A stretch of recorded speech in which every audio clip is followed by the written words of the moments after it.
پیچیدہ جغرافیہ، دہشت گردوں کی جانب سے شہری آبادی میں چھپنے کی حکمت عملی اور آپریشن کی ہنگامی نوعیت کے باعث خواستہ نتائج سامنے آ سکتے ہیں۔ تو بیسیکلی وہ یہ کہہ رہے ہیں کہ دہشت گردوں کی موجودگی کی اطلاع تھی، ان پر اٹیک کیا گیا اور اس کے نتیجے میں قریبی واقع جو شہری تھے جس میں خواتین اور بچے بھی شامل ہیں وہ بھی اس کی زد میں آ کر جاں بحق ہو گئے۔ اور وہ کہتے ہیں کہ ایسا واقعات تب ہوتے ہیں جب یہ دہشت گرد آبادیوں میں چھپنے کی کوشش کرتے ہیں، البتہ پوری کوشش کی جاتی ہے کہ ایسا نہ ہو، لیکن بہرحال یہ واقعہ پیش آیا۔ اب اس میں جو جنید اکبر صاحب کی سٹیٹمنٹ ہے وہ مختلف ہے۔ جنید اکبر صاحب نے کیا کہا؟ انہوں نے کہا جی کہ مردان کاٹلنگ شموزوں میں نہتے چرواہوں پر ڈرون حملہ کر کے روزے کی حالت میں 10 افراد بشمول بچے اور خواتین شہید کر دیے گئے، جو ظلم اور بربریت کی انتہا ہے۔ اس بہیمانہ کارروائی کی شدید الفاظ میں مذمت کرتے ہیں، دکھ کی اس گھڑی میں اہل خانہ کے ساتھ ہیں صوبائی صدر جنید اکبر خان۔ تو یہ جنید اکبر خان صاحب نے تو براہ راست ان کا کہ ڈرون حملہ کر کے معصوم لوگوں کو مارا گیا ہے، اس کی مذمت کرتے ہیں۔ اور جو ڈاکٹر امجد ہیں، یہ معاون خصوصی ہیں صوبائی حکومت کے، یہ کیا کہہ رہے ہیں، ان کی ذرا بات بھی سن لیجئے گا۔ آج علی صبح کچھ فیملی جو کاٹلنگ کی پہاڑی علاقوں میں گجر قوم سے تعلق رکھتی تھی، ان کے اوپر ڈرون اٹیک ہوا ہے اور اس میں 9 سویلین یعنی 9 لوگ اس میں شہید ہو چکی ہے، جس کی آئیڈینٹیفیکیشن ابھی تک ہو چکی ہے۔ اس کے علاوہ کچھ بچے بھی ابھی تک غائب ہے، ان کا پتہ نہیں چل رہا، اور جو ڈیڈ باڈیز ہے وہ بالکل مسخ ہو چکی ہے، ان کی پہچان مشکل ہے۔ تو میں جتنی بھی ہماری فیڈرل گورنمنٹ ہے، ہماری جو ہمارے تحفظ پر مامور لوگ ہیں، ان سے یہ کوشچن کرنا چاہتا ہوں کہ ان لوگوں کا کیا گناہ تھا۔ تو یہ ڈاکٹر امجد نے یہ پیغام دیا کہ ان لوگوں کا کیا گناہ تھا، اور اس پر وہ بڑی تشویش اور پریشانی کا اظہار کر رہے ہیں۔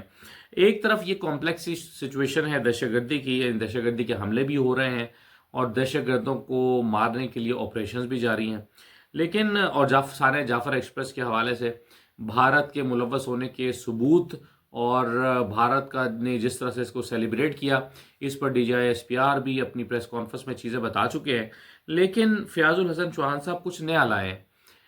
وہ کہتے ہیں کہ جی یہ سارا واقعہ جو پلان کیا گیا ہے وہ جمائمہ نے کیا، اور جمائمہ نے کہا کہ عمران خان کو چھڑانے کی تمام کوششیں چونکہ ناکام ہو چکی ہیں، اس لیے اب ٹرین اغوا کر کے عمران خان کی رہائی کا مطالبہ کیا جائے۔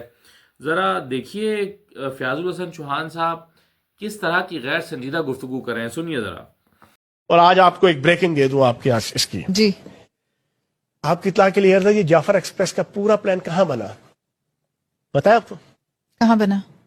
جعفر ایکسپریس کے وقوع سے 3 ہفتے پہلے جمائمہ گولڈ سمتھ اور زیک گولڈ سمتھ نے ایک میٹنگ بلائی برطانیہ میں، اچھا، جس میں ہربیار مری، برہم داغ بھگٹی اور انڈین را کا انتہائی سینئر مینجمنٹ اور برطانیہ کی اور پھر اسرائیل کی جناب خفیہ ایجنسیز کے لوگ، یہ سارے کے سارے بیٹھے۔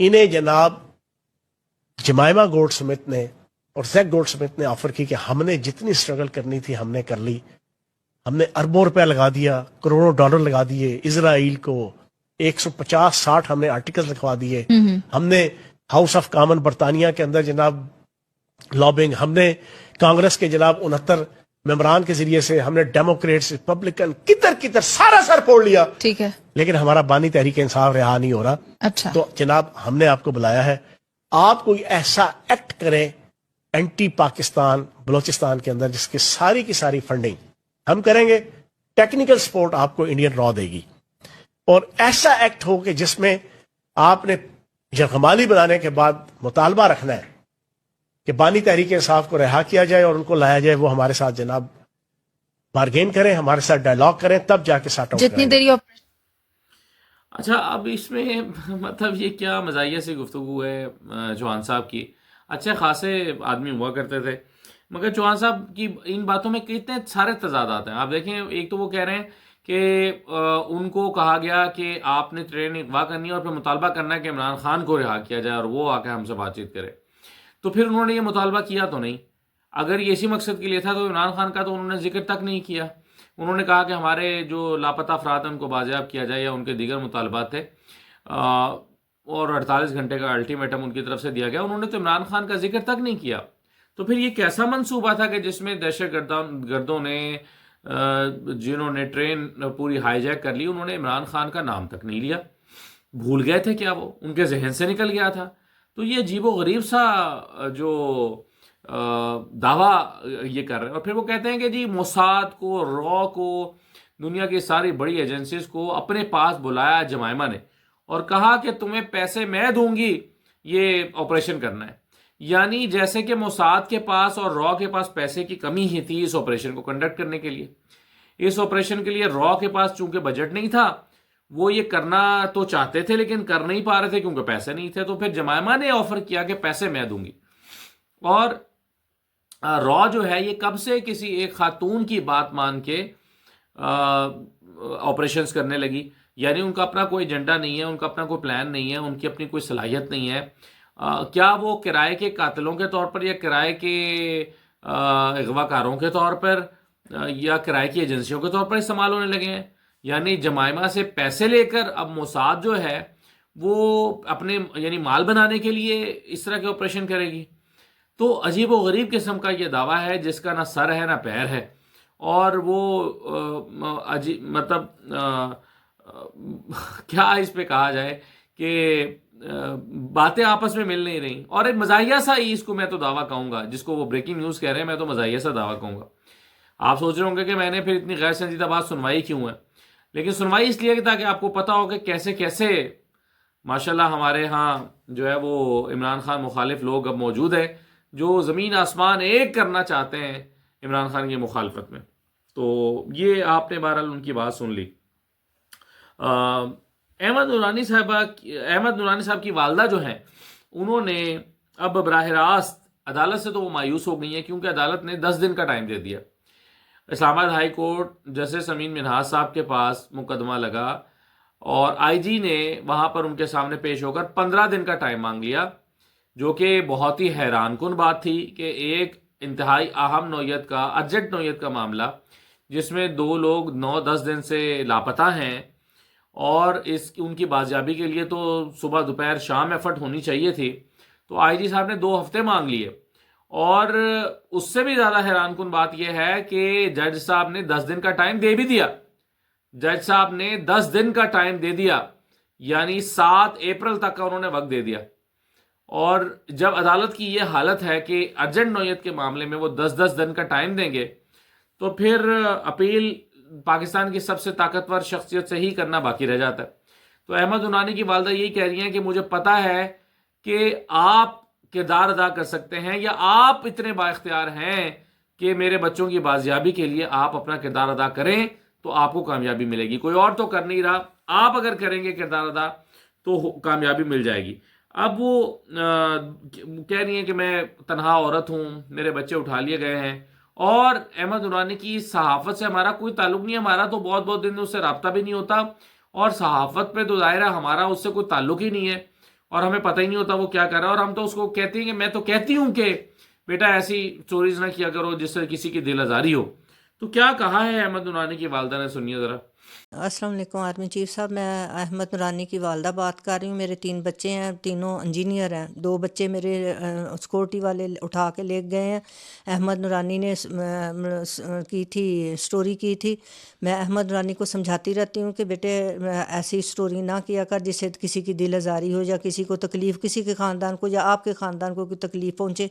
تو ہمارا اس کی سٹوری سے، ان بچوں کا اس کی سٹوری سے کئی ہمارا تو کئی عرصہ اس سے کوئی ہوتا ہی نہیں، کوئی بھی رابطہ ہی نہیں ہوتا.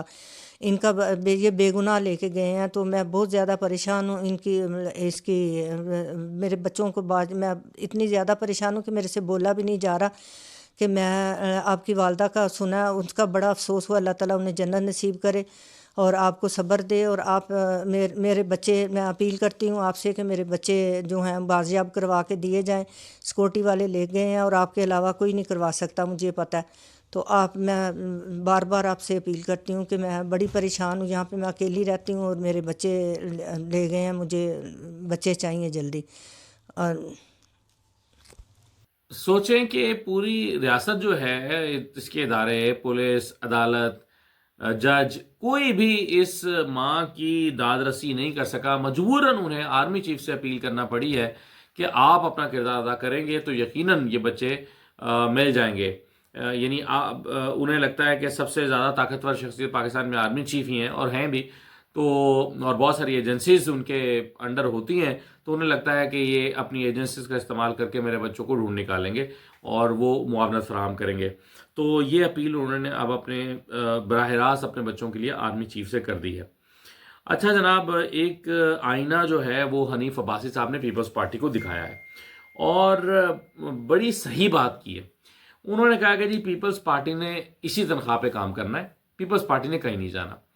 اور وہ کہتے ہیں کہ انہیں پتہ ہے کہ اگر ہماری حکومت نہ رہی تو پھر ان کی بھی نہیں رہے گی. یعنی اگر نون لیگ کی حکومت ختم ہوگی تو پیپلز پارٹی کی بھی جائے گی، اور پیپلز پارٹی کے 2 صوبوں میں حکومت ہے، تو انہیں اپنی 2 صوبوں کی حکومت سے بھی ہاتھ دھونا پڑیں گے اور آئینی عہدوں سے بھی ہاتھ دھونا پڑیں گے. یہ جو آپ سپیکر بنے بیٹھے ہیں، یہ جو آپ 2 صوبوں میں گورنر لگائے بیٹھے ہیں، یہ جو آپ نے صدر کا عہدہ سنبھال رکھا ہے، یہ جو آپ نے چیئرمین سینٹ کا عہدہ سنبھال رکھا ہے، وہ کہتے ہیں کہ پھر یہ سارے آئینی ادارے، آئینی عہدے بھی آپ کو چھوڑنا پڑیں گے. اور پھر وہ کہتے ہیں کہ لہٰذا پیپلز پارٹی کل بھی ہمارے ساتھ ہوگی، پرسوں بھی ہمارے ساتھ ہوگی، اور 4 سال تک ہوگی جب تک ہم حکومت میں رہیں گے. تو یہ حنیف عباسی صاحب نے پیپلز پارٹی کی یہ جو جعلی قسم کی دھمکیاں نا کہ جی یہ کر دیں گے، وہ کر دیں گے، پھر علیحدہ ہو جائیں گے، خیر یہ کہتے تو نہیں ہے کہ علیحدہ ہو جائیں گے، لیکن آخری آپشن ان کے پاس یہ بچتا ہے نا کہ پھر حکومت کی معاونت ختم کر دیں. لیکن یہ بھی وہ دعویٰ نہیں کرتے. اور حنیف عباسی صاحب کہتے ہیں کہ نہیں آپ بے فکر ہیں، یہ کہیں نہیں جا سکتے، کہیں جا سکتے ہی نہیں ہیں، ان کی حیثیت نہیں ہے، کیونکہ ان کو اپنی پھر چھوڑنا پڑے گی. اور بالکل صحیح بات میرا خیال ہے انہوں نے کی ہے اور بجا کا ہے. آخری بات یہ ہے کہ فواد چودھری صاحب نے ایک بڑا حیران کن جو ہے وہ انکشاف کیا ہے اور پریشان کن بھی ہے. وہ کہتے ہیں کہ پاکستان ٹیلی ویژن اپنے اینکرز کو مسلسل 2 مہینہ تنخواہ نہیں دے سکا. پچھلے مہینے بھی پی ٹی وی کی تنخواہیں ادا نہیں ہو سکی تھی، سرکاری ٹی وی کو اس مہینے بھی نہیں ہو سکی. وہ کہتے ہیں مجھے یہ ادارہ 4.5 ارب کے نقصان میں ملا. یعنی جب انفارمیشن منسٹر بنے تھے فواد چودھری تو 4.5 ارب روپے کا خسارہ تھا. پھر وہ کہتے ہیں کہ میں جب چھوڑ کر گیا تو اسے 3.5 ارب کے منافع میں چھوڑ کر گیا. یعنی 4.5 ارب کے خسارے سے اٹھا کر 3.5 ارب کے منافع میں چھوڑ کے گیا. یعنی 4.5 ارب وہ خسارہ ختم کیا، 3.5 ارب منافع کمایا، تو یہ 4 اور 3 7 اور 1 8 ارب روپیہ وہ کہتے ہیں کہ میں کما کر گیا اس ادارے کے لیے. وہ کہتے ہیں کہ اور اب سن رہا ہوں کہ نقصان 10 ارب پر پہنچ گیا ہے. 3.5 ارب سے 10 ارب کا نقصان ہو گیا ہے. یعنی اوپر کے 3.5 ارب بھی گئے، پھر 10 ارب کا نقصان بھی ہو گیا، تو 13.5 ارب روپے کا نقصان جو ہے وہ اس ادارے کو ہو گیا یہ پی ٹی آئی کی حکومت جانے کے بعد. اور وہ کہتے ہیں کہ اس سے زیادہ نہ اہلی، نہ دیکھی، نہ سنی. نون لیگ اکیلی ہی اداروں کی تباہی کے لیے کافی تھی، اب تو پیپلز پارٹی بھی ساتھ ہے. ٹی وی ان کرائسس کا ہیش ٹیگ انہوں نے ساتھ لکھا ہے. تو وہ کہتے ہیں کہ سرکاری ٹی وی کے ساتھ یہ سلوک کیا جا رہا ہے. 4.5 ارب کے مائنس سے اٹھا کر 3.5 ارب کا پلس دے کر گئے، اور اب 10 ارب کا مائنس چل رہا ہے. یعنی وہ جو پلس میں تھا وہ بھی کھا پی لیا گیا، اور جو مائنس ہے وہ بھی. یہ فواد چودھری صاحب نے دعویٰ کیا اور کچھ حقائق بیان کیے. تو یہ تھی جی کچھ اب تک کی خبریں. اجازت دیجیے، اللہ حافظ.